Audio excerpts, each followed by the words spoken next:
Nëse po e dëgjon këtë sonte, ndalo për një moment. Nuk është rastësi, nuk është algoritëm, nuk është thjesht një video tjetër. Ka net që duken si gjithë të tjerat, por në botën shpirtërore, ato janë fillimi i diçkaje të madhe. Dhe kjo mund të jetë një nga ato net.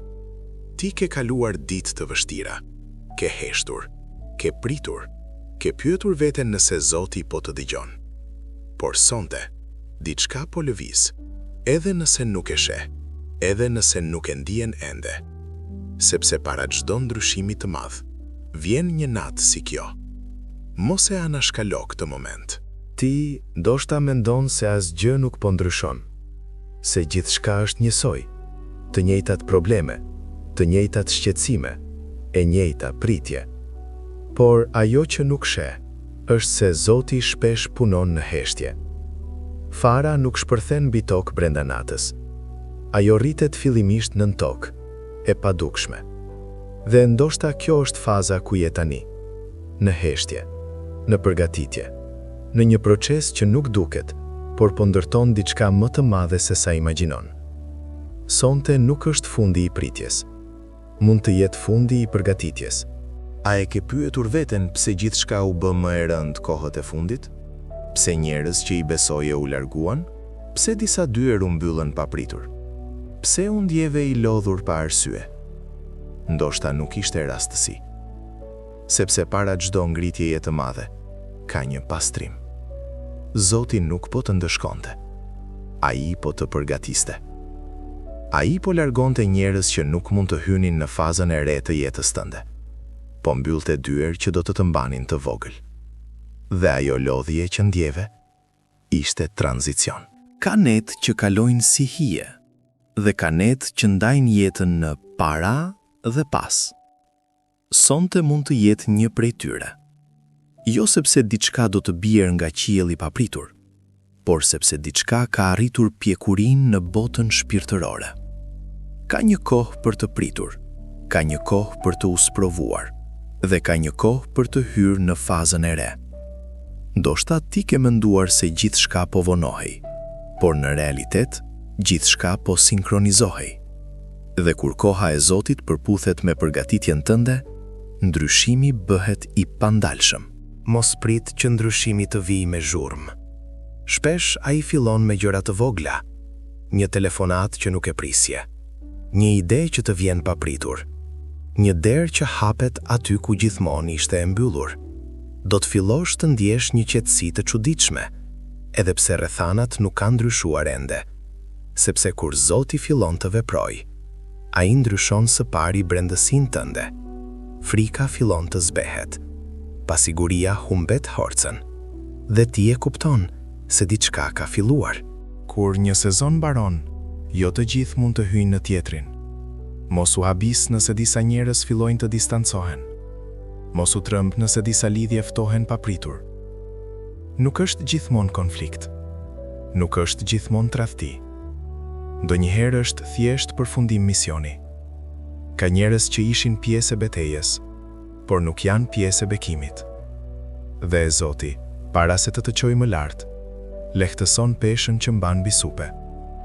Edhe nëse kjo do të thotë të largoj dikë që ti nuk doje ta humbisje. Mos e interpreto si humbje. Shpesh është mbrojtje.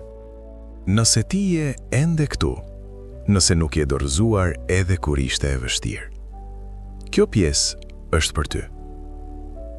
Ka bekime që nuk jepen për ata që ikin në mes të stuhisë. Ka dyer që hapen vetëm për ata që qëndrojnë. Ti ke qëndruar. Edhe kur askush nuk e pa betejën tënde. Edhe kur lotët ranë në heshtje. Edhe kur mendove se nuk kishe më forcë. Dhe pikërisht për këtë, ajo që po përgatitet është më e madhe se sa mendon. Sepse Zoti nuk harron qëndrueshmërinë. Ai shpërblen besnikërinë në fshehtësi. Kur ndryshimi të vijë, ai mund të mos duket siç e imagjinon. Mund të vijë i fshehur brenda një vendimi të vogël, brenda një bisede të zakonshme, brenda një rreziku që kërkon guxim. Dhe këtu Shumë njerëz gabojnë. Ata luten për derën, por kur ajo hapet, kanë frikë të hynë. Sonte po të them diçka të rëndësishme. Mos lejo që frika të të mbajë në sezonin e vjetër, sepse ajo që po vjen kërkon besim, jo siguri. Kur ta ndjesh shtytjen për të vepruar, mos e injoro. Shumë kthesa në jetë nuk ndodhin me zhurmë. Ato fillojnë në heshtje, në një natë të zakonshme, në një moment të reflektimi si ky. Ti mund të zgjohesh nesër dhe gjithçka të duket njësoj, por brenda teje diçka do të ketë ndryshuar. Një siguri e re, një qetësi e thellë, një ndjesi që koha jote po afrohet. Dhe kur brendësia ndryshon, realiteti fillon të ndjek. Sonte mund të jetë pika e padukshme ku historia jote merr drejtim të ri. Edhe nëse askush tjetër nuk e kupton ende. Mos e harro këtë natë. Edhe nëse nesër duket si një ditë e zakonshme, mos harro atë që ndjeve sonte. Sepse disa fillime nuk duken si fillime. Ato duken si qetësi para ngritjes, si heshtje para lajmit të madh, si errësirë para agjimit. Nëse ke pritur, nëse ke duruar, nëse nuk je dorëzuar, kjo mund të jetë nata kur gjithçka fillon të lëviz në favorin tënd. Mos kli sonte me frikë, fli me besim, sepse Zoti po përgatit diçka, dhe kur të shfaqet, do ta kuptosh pse duhej të prisje. Pas kësaj nate, fillo të vëzhgosh. Jo me ankth, jo me frikë, por me vetëdije, sepse kur Zoti lëviz, ai gjithmonë lë shenja. Mund të jetë një fjalë që dëgjon papritur, një mesazh që vjen në momentin e duhur, një paqe që nuk e shpjegon dot. Mos kërko prova të mëdha. Ndryshimet e vërteta fillojnë me sinjale të vogla. Dhe kur ti shohësh, mos dysho, sepse ajo që u nis sonte nuk ndalet më. Ti mendove se ishte vonesë, por ishte përgatitje. Ti mendove se ishte humje, por ishte ridrejtim. Dhe sonte, historia po fillon të shkruhet ndryshe. Mos e mat jetën tënde me atë që sheh sot, sepse ajo që po përgatitet është më e madhe se momenti aktual. Mbaje zemrën të hapur, mbaje besimin të gjallë, mbaje shikimin përpara, sepse kur Zoti vepron, ai nuk ndryshon vetëm rrethanat, ai ndryshon destinacionin. Dhe një ditë do të kujtosh këtë natë si fillimin e kthesës që e ndryshoi gjithçka. Nëse e ngjeve këtë mesazh në zemrën tënde, mos e mbaj për vete. Shkruaj në komente: unë jam gati për ndryshimin.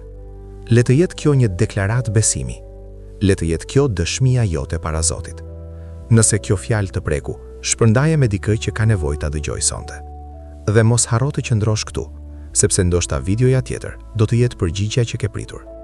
Sonte nuk është fundi, është fillimi.